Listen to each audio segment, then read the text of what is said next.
घूम लो चारू धाम घूमी लो नगर सहरिया घूम लो चारू धाम। एक बार मिथिला धाम के नाम पर दोनों हाथ उठा दियो सब बोले स्वर्ग सुंदरी भैया स्वर्ग सुंदरी भैया अपन मिथिला धाम स्वर्ग सुंदरी भैया अपन मिथिला धाम घूमी लो नगर सहरिया घूम लो चारू धाम घूमी लो नगर सहरिया घूम लो चारू धाम स्वर्ग सुंदरी भैया स्वर्ग सुंदरी भैया अपन मिथिला धाम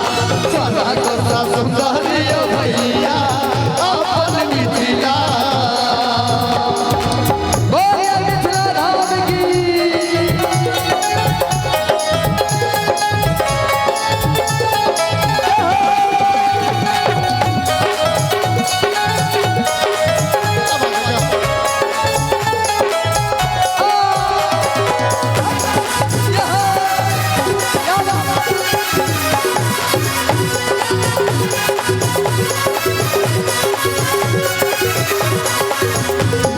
धिया जदो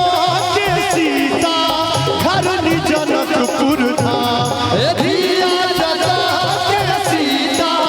हृदय जनकपुर धाम कल कल मिथिला पावन कल कल मिथिला पावन पाहुन श्रीपतिया स्वर्ग सुंदरी भैया अपन मिथिला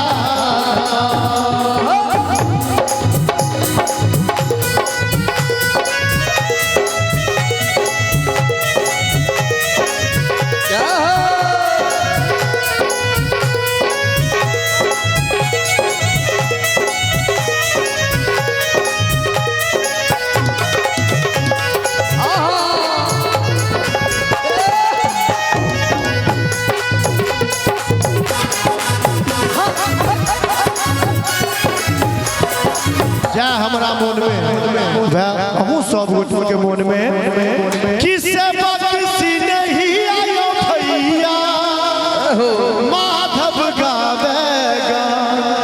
और जो ई शब्द निक लागे तो कनी जोरदार ताली बजा दे पहले सुन लियो चाची जन्म जन्म हम जननी जन्म जन्म हम जननी हे मिथिला जन्म जन्म हम जननी हे मिथिला खास कऽ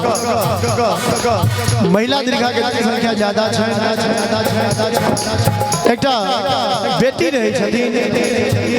जिनकर दहेज के कारण विवाह नहीं होइत रहै छै। देखियो आइ काल्हि के हमर बहिन बेटी कखनो नहीं चाहे छथिन जे हमर घर के पिताजी दहेज देथिन जखन चारू कात पिताजी हुनका ले वर ताके ले जाय छथिन और दहेज के कारण पाई नहीं रहे छन हुनका लग विवाह नहीं होइत रहे छन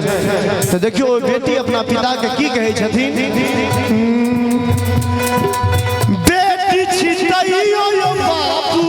करब अहाँ के नाम बेटी छितैयो यो बाबू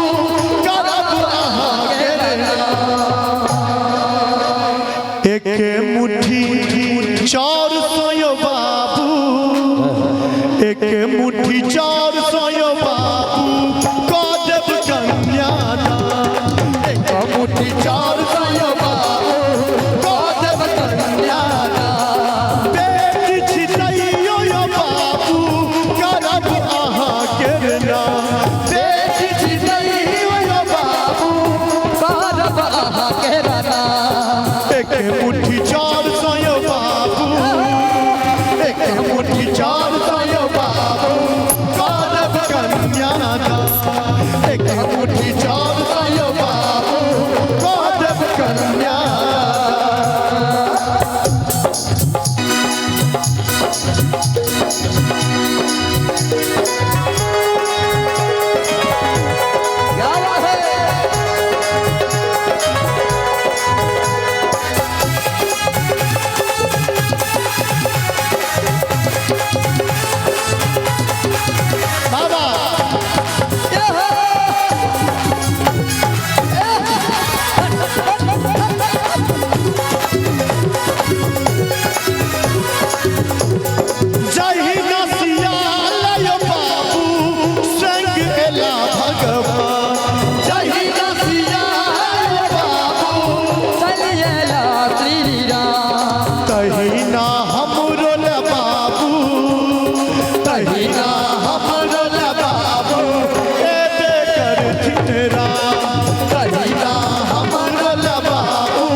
चाहे बेरा बेरी सब कलाकार